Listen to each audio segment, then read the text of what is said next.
Shalom, Amang Inang dan adik-adik kami remaja Napas Mulung bersama keluarga di rumah.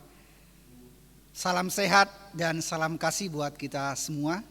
Puji Tuhan, di tengah segala aktivitas kita sepanjang hari ini, di malam ini kita akan melaksanakan pertangyangan keluarga. Sebelum kita memulai ibadah pertangyangan kita, marilah kita bersaat teduh memohon pimpinan dari Tuhan. Kiranya Roh Kudus dan damai sejahtera dari Tuhan bersama kita. Mari kita berdoa.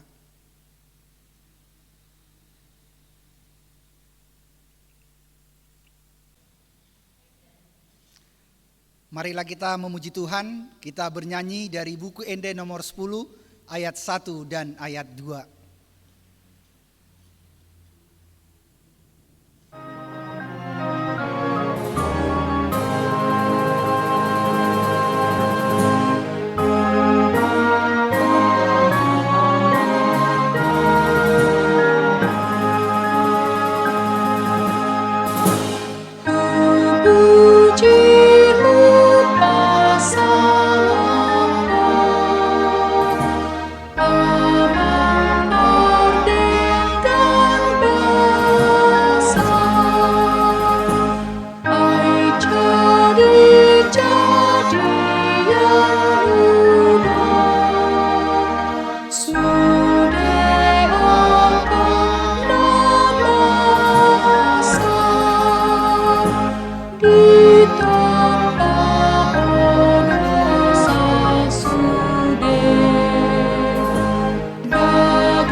Dalam nama Allah Bapa dan nama anaknya Tuhan Yesus Kristus dan nama Roh Kudus yang menciptakan langit dan bumi.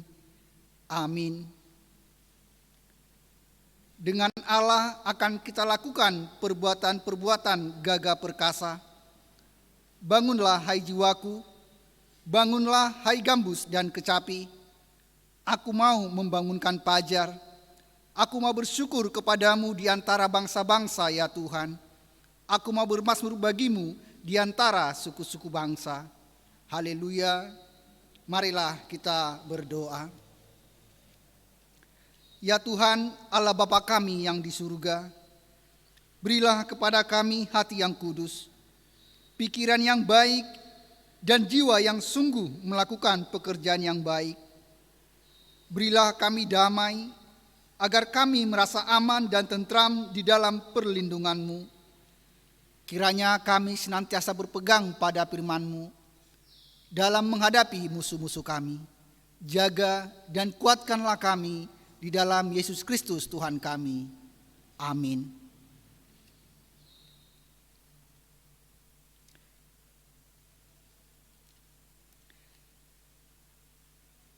Epistel di pertangyangan kita di malam ini diambil dari Amos 7 ayat 10 sampai 17.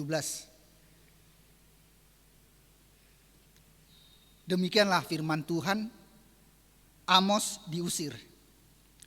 Lalu Amazia, imam di Betel, menyuruh orang menghadap Yerobeam, raja Israel dengan pesan, Amos telah mengadakan persepakatan melawan tuanku di tengah-tengah kaum Israel.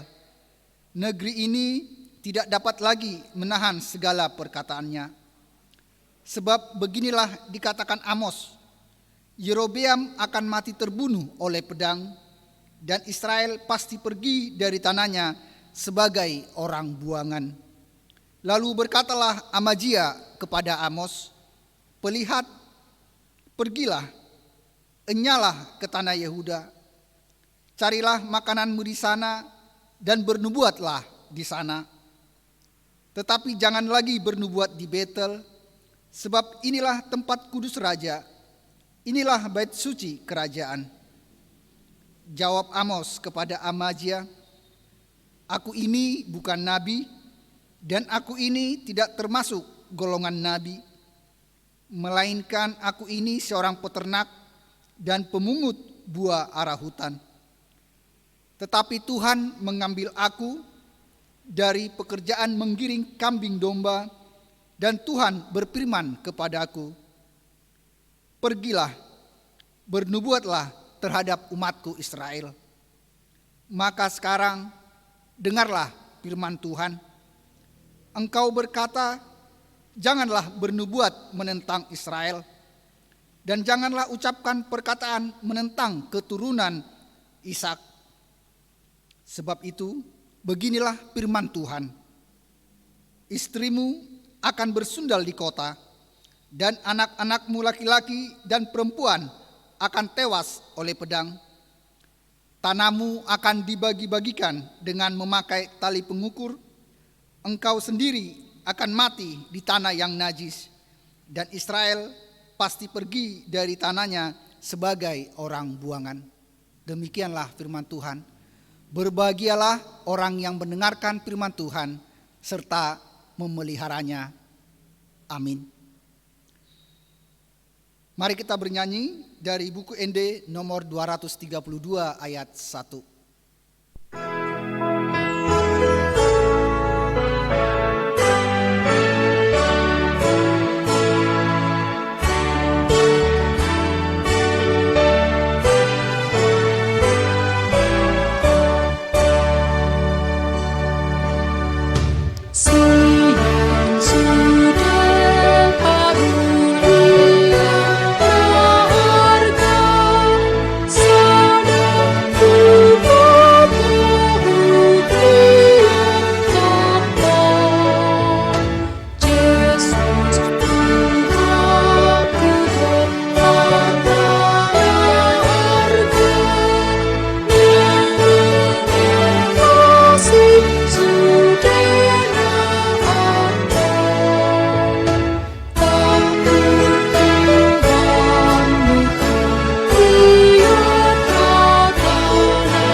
Kita bersatu dalam doa. Bapa kami yang di sorga, terima kasih atas kasih karunia-Mu. Kami bisa berkumpul untuk mendengarkan sebagian dari sabda-Mu Tuhan. Tuhan, kiranya Kau membuka hati dan pikiran kami agar kami bisa berfokus dan bisa meneladani sebagian dari sabda-Mu Tuhan. Terpujilah nama Tuhan kini dan sepanjang segala masa. Amin. Shalom, amang inang untuk kita semua. Nats khotbah kita pada pertanyaan hari ini terambil dari Markus 6 ayatnya yang ke-1 sampai ayat 6 yang akan saya bacakan untuk kita semua. Yesus ditolak di Nazaret. Kemudian Yesus berangkat dari situ dan tiba di tempat asalnya, sedang murid-muridnya mengikuti dia. Pada hari Sabat ia mulai mengajar di rumah ibadat, dan jemaat yang besar takjub ketika mendengar dia, dan mereka berkata, "Dari mana diperolehnya semuanya itu? Hikmat apa pulakah yang diberikan kepadanya? Dan mujizat-mujizat yang demikian bagaimanakah dapat diadakan oleh tangannya? Bukankah ia ini tukang kayu, anak Maria, saudara Yakobus, Yoses, Yudas dan Simon? Dan bukankah saudara-saudaranya yang perempuan ada bersama kita?" Lalu mereka kecewa dan menolak dia. Maka Yesus berkata kepada mereka, Seorang nabi dihormati di mana-mana, kecuali di tempat asalnya sendiri, di antara kaum keluarganya dan di rumahnya. Ia tidak dapat mengadakan satu mukjizat pun di sana, kecuali menyembuhkan beberapa orang sakit dengan meletakkan tangannya atas mereka. Ia merasa heran atas ketidakpercayaan mereka. Demikian firman Tuhan. Bapak, Ibu, dan saudara-saudara yang terkasih, mungkin kita pernah melaksanakan atau mudik ke tempat kampung kita sendiri atau pulang kampung ke halaman kita sendiri. Nah, pada firman hari ini Yesus juga melakukan hal yang sama. Dia pulang kampung, dia hijrah ke tempat asalnya, yaitu Nazaret. Tapi yang berbeda di sini, Yesus datang bukan sekedar hanya untuk melepas rindu, bernostalgia dengan teman-temannya atau keluarganya, melainkan Yesus datang dengan sengaja untuk memberitakan firman Allah kepada orang-orang Nazaret, memberitakan firman Allah beserta melakukan mujizat-mujizat di situ. Jelas Tuhan Yesus datang untuk menjalankan misi Allah. Karena itu tempat pertama yang dikunjungi oleh Yesus pada saat itu bukanlah rumah-rumah warga, bukan tempat hiburan di Nazaret, melainkan rumah ibadah atau bait Allah di situ. Pengajaran Tuhan Yesus sangat berbobot dan mengenai di hati jemaat di situ. Jadi Yesus berkhotbah bagi jemaat-jemaat Nazaret, khotbahnya bagus, khotbahnya didengar, dan memiliki nilai yang sangat bagus dalam khotbahnya tersebut. Jemaat Nazaret pun mendengarkan pengajaran Tuhan Yesus dan berkat-berkat pelayanan yang dialami oleh orang banyak saat mereka percaya kepada Tuhan Yesus. Walaupun orang banyak itu kagum, memuji, atau mengapresiasi khotbah Tuhan Yesus karena sangat bagus, namun mereka masih ada memiliki keraguan, yaitu keraguan apakah Yesus ini seorang yang diutus Allah tersebut? Apakah Yesus yang Mesias tersebut? Keraguan tersebut berasal dari Yesus itu seorang anak tukang kayu. Bagaimana mungkin seorang anak tukang kayu disebut sebagai Mesias? Yang kita tahu tukang kayu itu sebagai orang yang biasa-biasa saja, pekerja yang biasa-biasa saja. Nah, di situ keraguan mereka ketika melihat Yesus. Masa sih tukang kayu sebagai Mesias? Begitu tanggapan mereka. Akhirnya orang banyak tersebut, orang-orang Nazaret tersebut merasa kecewa ketika mendengar Yesus itu seorang anak tukang kayu. Bahkan dia itulah yang diutus oleh Allah sebagai Mesias. Mereka menilai bahwa mustahil. Bagaimana mungkin seorang anak tukang kayu bisa menjadi Mesias bagi mereka? Keluarga yang tidak punya pangkat dan kedudukan dalam masyarakat pun heran melihat Yesus ditunjuk sebagai Mesias oleh Allah. Mereka menolak dan tidak mau mendengar pengajaran Yesus pada akhirnya. Yang sebelumnya mereka suka pada ajaran Tuhan Yesus, akhirnya mereka menolak ketika mengetahui bahwa Yesus itu adalah tukang kayu atau anak seorang tukang kayu. Nah, di sini Bapak Ibu, Tuhan Yesus mengerti bagaimana pandangan sikap mereka. Seorang nabi memang selalu ditolak di tempatnya sendiri, ditolak oleh kaum keluarganya sendiri. Nah, Tuhan Yesus melihat ketidakpercayaan tersebut dimiliki oleh orang-orang Nazaret pada saat itu. Ketidakpercayaan mereka membuat tidak terjadi satupun mujizat bagi mereka. Yang awalnya Yesus ingin menubuat di sana, bukan hanya sekedar berkhotbah, tapi melakukan hal mujizat. Akhirnya tidak jadi. Akhirnya Tuhan Yesus hanya melakukan penyembuhan-penyembuhan bagi orang yang sakit. Nah, di situ Yesus memiliki misi, yaitu bermujizat di Nazaret. Akhirnya nggak jadi karena banyak keraguan, banyak ketidakpercayaan kepada Yesus itu sendiri. Penolakan dan kekecewaan terhadap Yesus bisa dialami oleh banyak orang Kristen pada saat ini. Saat ini kita ditantang untuk mengandalkan Tuhan Yesus dalam segala perkara hidup kita. Misalnya, ajaran Tuhan Yesus untuk mengampuni musuh dan mendoakannya. Kita bisa lihat dalam Matius 5 ayat 44. Bapak, Ibu, dan saudara-saudara yang terkasih, masih banyak orang Kristen hidup dalam kebencian dan kemarahan dalam hidupnya. Anggapannya seperti ini, ketika kita dipukul mata kita, maka kita harus memukul balik mata dia. Mata diganti mata, gigi diganti gigi, tangan diganti tangan. Itu masih banyak anggapan oleh orang Kristen dalam hal tidak mengampuni. Namun kita harus mengetahui Bapak Ibu bahwa orang Kristen terkenal akan kasih dan sikap rendah hatinya dalam mengampuni musuh ataupun sesamanya. Ketika kita sedang sakit pun, dalam kondisi seperti ini kita gampang terkena sakit, yaitu terlebih lagi dalam COVID-19. Ketika kita sakit, kita hanya memikirkan bagaimana jalan keluar lewat rumah sakit. Kesembuhan hanya datang dari rumah sakit. Sampai kita lupa bahwa Tuhan Yesus juga turut dalam kesembuhan. Nah, di situ banyak orang yang ketika jatuh sakit, dia langsung panik hanya mengandalkan kekuatan medis rumah sakit saja. Tidak salah mengandalkan kekuatan rumah sakit. Tapi banyak orang lupa bahwa Yesus juga bisa bermukjizat dan memberikan penyembuhan lewat kita berdoa dalam nama Dia.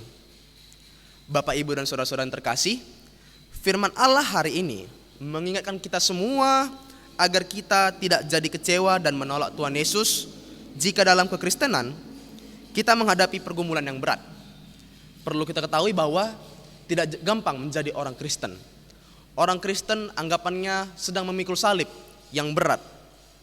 Sekalipun orang melakukan komentar negatif atau kata-kata yang melemahkan semangat, disitulah kita diuji untuk menjadi menjadi pengikut Kristus yang sejati, menjadi seorang Kristen yang sejati. Tuhan Yesus tidak menjadi gentar dan takut terhadap kata-kata yang menyakitkan dari orang banyak. Kita tahu sendiri bahwa Tuhan Yesus itu sering mendapat cercaan, sering mendapat remehan dari orang-orang terdekatnya sekalipun, ataupun keluarga terdekat dia sekalipun. Namun Yesus masih berdiri teguh pada prinsip dia bahwa dialah yang diutus oleh Allah. Dia harus melakukan banyak pekerjaan lagi, banyak mujizat yang harus dilakukannya. Bahkan Tuhan Yesus pun mengasihi dan mengampuni musuh-musuh dia. Hal yang sangat sulit dilakukan. Kita saja sudah kesusahan atau merasa sulit ketika mengampuni orang yang bersalah kepada kita. Apalagi Yesus, ketika ada orang bersalah kepada kita, Yesus mendoakannya. Bukan saja mengampuni, melainkan dia mendoakan musuh-musuhnya untuk segera diberikan pertobatan kepada Allah. Penolakan dan kekecewaan mereka menghambat berkat Allah. Penolakan dan kekecewaan mereka hanya membuat mereka hidup dalam kekerasan hati dan ketidakpercayaan mereka, yaitu orang-orang Nazaret pada saat itu. Bapak, Ibu, dan saudara-saudara yang terkasih dalam Tuhan Yesus Kristus, kita dapat belajar untuk percaya sepenuhnya kepada Tuhan Yesus, bahwa firman-Nya adalah firman yang hidup dan berkuasa memberkati. Kita juga harus mengetahui, Bapak, Ibu, bahwa Tuhan Yesus sanggup melakukan berbagai mukjizat dalam hidup kita. Dengan percaya kepada Tuhan Yesus saja, dengan hanya mendekatkan hati kepada Yesus Kristus saja, maka kita sudah menyerahkan hidup dan kehidupan kita dijamah dan diberkati oleh Allah saja. Mereka yang percaya dan menyerahkan hidupnya kepada Tuhan Yesus pasti akan menerima pertolongan, bantuan, bahkan pertobatan. Saudara-saudara yang selalu punya waktu mendengar firman Allah dan menjadikan firman-Nya sebagai pedoman hidup mereka, akan senantiasa menerima dan mengalami berkat-berkat datang kepada dirinya lewat Allah semata. Perjalanan hidup beriman dengan Tuhan Yesus membuat kita semakin teguh dan mengasihi Tuhan Yesus untuk selama-lamanya. Melalui firman Tuhan pada hari ini, kita diajak untuk menjadi pengikut Kristus yang sejati dalam segala tantangan, dalam segala cobaan. Namun kita masih bisa berdiri teguh dan masih berpengharapan kepada Tuhan Yesus Kristus. Kita bisa meniru sifat Tuhan Yesus Kristus dalam hal nats firman ini. Ketika dia ditolak, ketika dia tidak diberi kepercayaan, dia masih mau melayani, dia masih mau melakukan berbagai mujizat. Bahkan dia mendoakan mereka yang tidak percaya kepada dia. Nah, di sini kita diajak untuk meniru sifat Yesus Kristus, untuk menjadi pribadi yang lebih baik. Semoga melalui firman Allah pada malam hari ini, kita bisa menjadi pengikut yang sejati, yang setia, dan juga selalu berpegang teguh kepada Tuhan Yesus saja. Semoga kita bisa menjadi pribadi yang diinginkan oleh Tuhan Yesus Kristus. Amin. Kita bersatu di dalam doa. Bapa kami yang baik, Bapa kami yang bertata dalam kerajaan surga, terima kasih Tuhan atas sabda-Mu yang telah Kau hadirkan kepada kami Tuhan, dan juga sudah kami dengar pada malam hari ini. Tuhan, tuntunlah kami selalu untuk bisa menjadi pribadi yang selalu berpegang teguh dalam iman-Mu ya Tuhan. Semoga kami bisa menjadi pribadi yang lebih baik lagi. Semoga kami bisa menjadi pribadi yang selalu berpegang teguh kepada Tuhan Yesus Kristus saja. Ya Tuhan, kami juga berdoa untuk seluruh jemaat-Mu Tuhan. Kiranya Tuhan selalu memberikan kami kesehatan, perlindungan, terlebih dalam kondisi pandemi COVID-19 ini Tuhan. Kiranya Tuhan selalu memberikan kami tangan penyembuhan bagi orang yang terpapar oleh penyakit COVID-19 ataupun penyakit lainnya. Kami juga berdoa Tuhan untuk kedua orang tua kami di mana mereka berada. Kiranya Tuhan selalu menyertai setiap langkah mereka Tuhan, berikan rezeki dan kesehatan. Inilah doa hamba-Mu sempurna, kiranya Tuhan menyempurnakannya. Dalam anak-Mu Yesus Kristus kami berdoa dan mengucap syukur. Amin. Mari kita memuji Tuhan dari buku Ende nomor 512 ayat 1 dan ayat 2. Dan kita berikan persembahan dengan sukacita.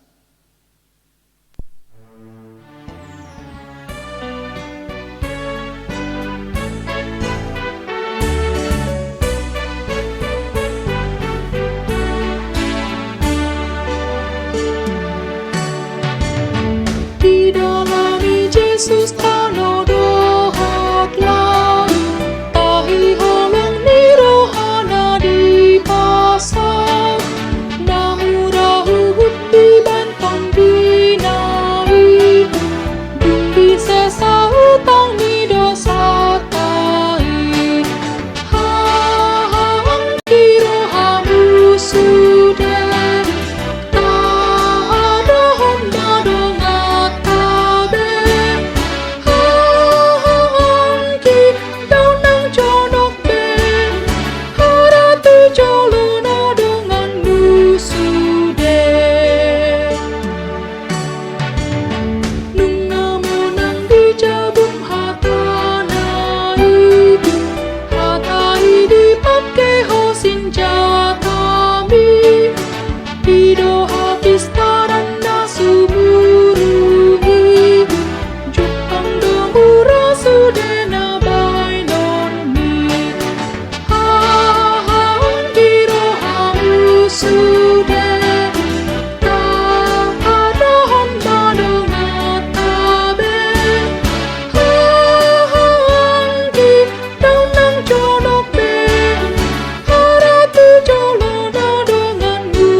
Marilah kita berdoa untuk menyerahkan persembahan kita kepada Tuhan.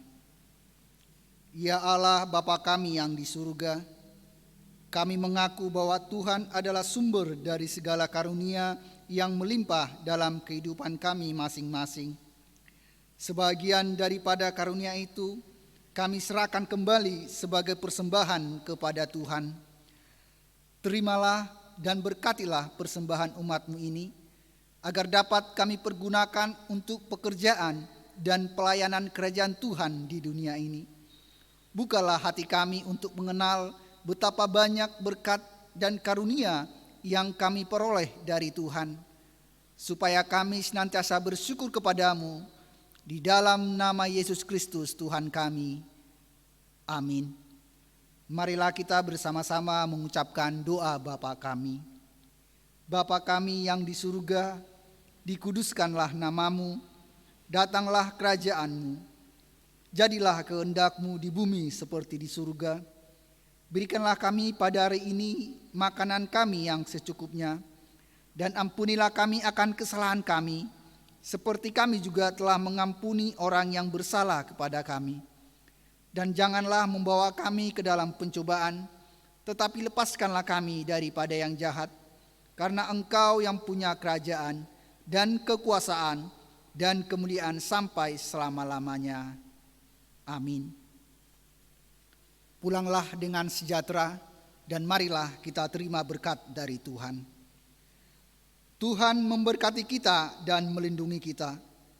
Tuhan menyinari kita dengan wajah-Nya dan memberi kita kasih karunia. Tuhan menghadapkan wajah-Nya kepada kita dan memberi kita damai sejahtera. Amin.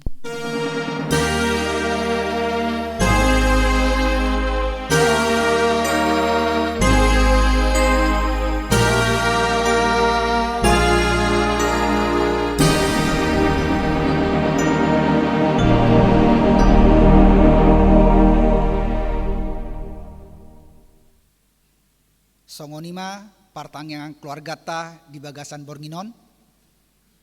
Salam sehat mahdi ita saluna, Tuhat tama nama masu-masu ganup keluarga ta. Shalom.